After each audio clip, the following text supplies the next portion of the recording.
Eu prefiro conceituar a administração como utilização racional de recursos para atingir determinados fins. Por outra, administração é mediação. Esse conceito é muito bom porque ele corrige dois equívocos seríssimos que existem normalmente sempre que se fala em administração. Esses dois equívocos são os seguintes. Em primeiro lugar, quando se fala em administração, parece que precisa necessariamente ter sempre alguém que administra e alguém que é administrado. Como se o ser humano fosse tão pobre em termos de qualidades, que ele não fosse capaz de se auto-administrar, que ele não fosse capaz de coordenar o seu trabalho coletivamente com outros. Mas, numa sociedade autoritária, os conceitos também acabam sofrendo a consequência desse autoritarismo. Falou administração, quem administra alguém? Quem é o administrador? E quem são os administrados? Que a administração, esse conceito de administração como mediação, diz respeito a todos os momentos para se alcançar determinado fim.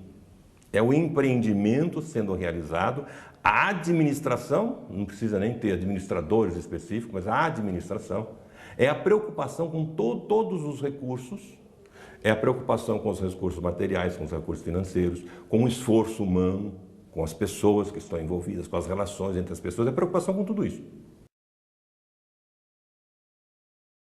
A administração permeia todo o processo. Quando você está na atividade fim, que é o processo pedagógico, a situação de ensino, você está utilizando recursos, você está mediando na utilização desses recursos, conhecimento, os comportamentos que você tem, tudo aquilo que você leva, a cultura de modo geral, a sala de aula, a relação entre os educandos, o próprio educando como o verdadeiro objeto que vai ser transformado nesse processo de produção. Isso precisa ser bem feito. Isso precisa ser feito da forma mais econômica possível, quer dizer, despendendo menos recursos possível. Isso precisa ser feito da forma mais adequada possível, utilizando o método adequado, a maneira adequada, levando em conta todas as variáveis aí, para que o aluno aprenda de fato.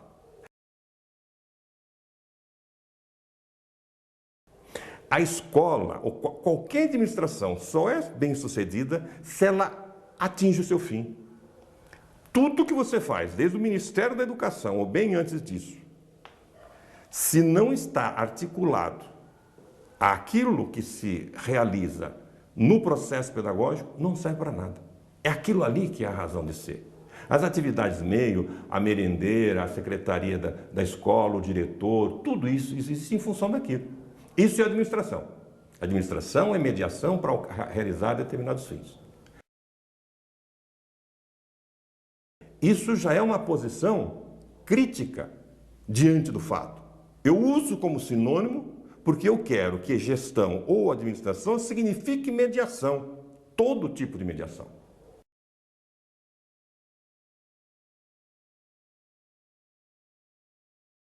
Um que eu chamo de racionalização do trabalho, que é a utilização racional de tudo que exista em termos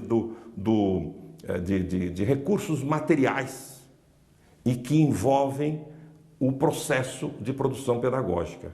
Então, o estudo do trabalho. A sala de aula, quando é em sala de aula, a educação não precisa necessariamente ser na sala de aula, seriam os materiais didáticos, seria a utilização disso, os recursos financeiros, a administração do pessoal que trabalha com esses recursos, etc.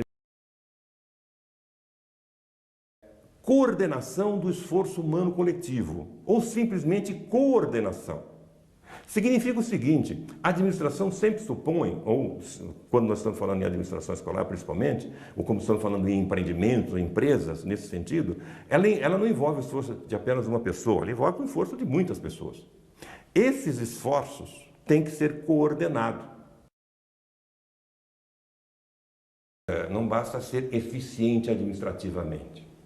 É preciso ser eficiente administrativamente para alcançar que objetivo?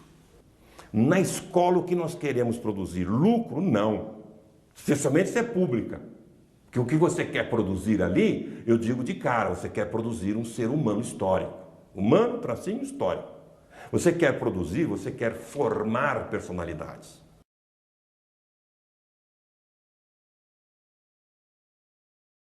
Toda a tecnologia, todos os valores, todas as artes, tudo foi feito desse jeito. Eu quero, eu estabeleço um objetivo, eu faço.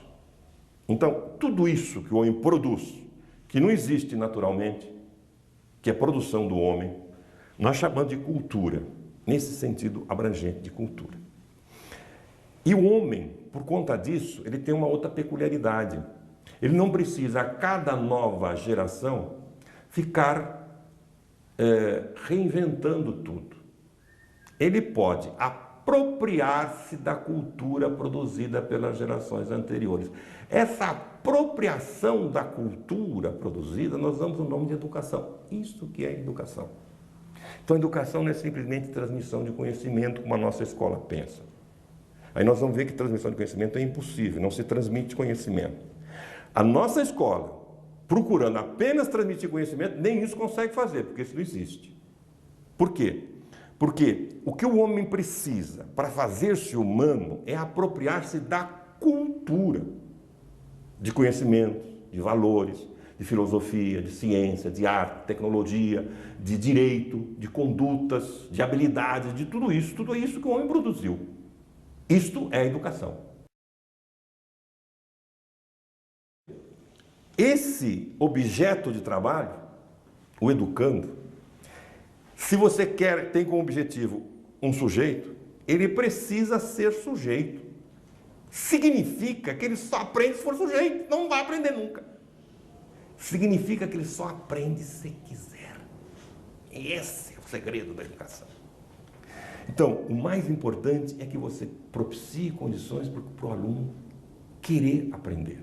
Quantas vezes a gente ouve dizer que a educação é muito boa, que a escola é tudo bem, mas a criança não aprendeu porque não quis. É como se você dissesse, olha, a cirurgia foi um sucesso, mas o paciente morreu. Não pode.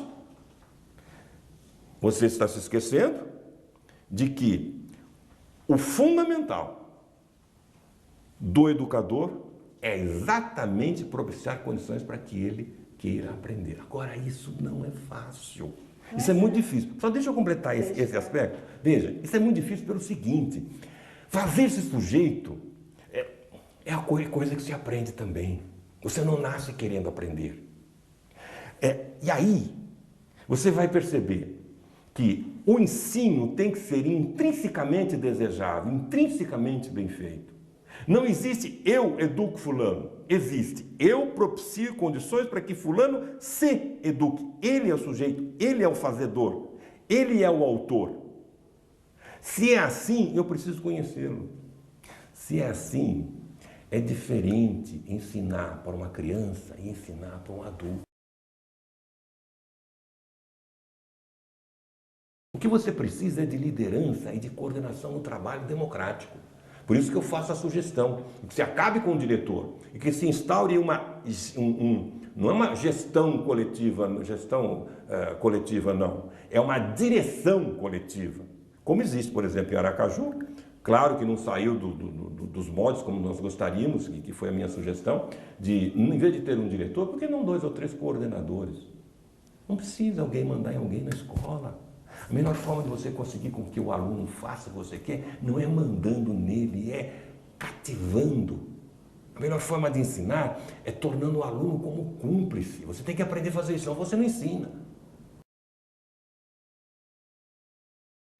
Existem 2 formas de conviver com este. Uma é eu dominando o outro, que é a forma autoritária. Eu o domino, reduzo o objeto, mas ao fazer isso, é um pouco difícil de complicar, eu reduzo também a minha objeto. Porque eu não existo sozinho, não existo no singular, eu só existo junto com ele. Percebe? Essa é a questão da dominação. Veja que a dominação ela é sempre radicalmente perniciosa. Ela é sempre condenável. Quando você domina verticalmente. Essa é a maneira de fazer política autoritariamente. Inclusive você luta contra o outro. É a política nesse sentido de luta política. Numa sociedade autoritária como a nossa, nós vivemos lutando politicamente sempre. É um partido contra o outro, é uma classe contra a outra, assim por diante. Mas existe uma outra forma de conviver com o outro, que não necessariamente não, que não é a dominação. Você pode dialogar com o outro.